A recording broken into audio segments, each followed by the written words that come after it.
Yuxadan dadlı, xırçıltılı və doyumlu qəlyanaltı istəyirsinizsə, bu videonu sona qədər izləyin.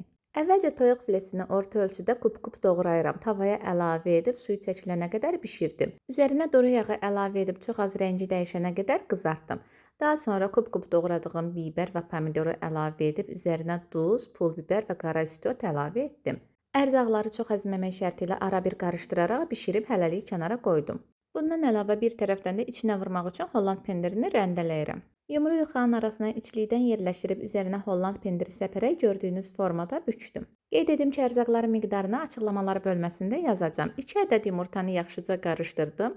Ev üsulu hazırladığım suxariləri də başqa bir qaba əlavə etdim. Hazırladığım yuxaları əvvəlcə yumurtaya, daha sonra suxariyə bulayıram. Əvvəlcədən qızdırdığım yağda qəlyanaltıların hər iki üzünü qızılı rəng alana qədər qızartdım. Bu qədər artıq hazırdılar. İstər isti-isti, istərsə də soyuq şəkildə yeyə bilərsiniz. Çox dadlanır.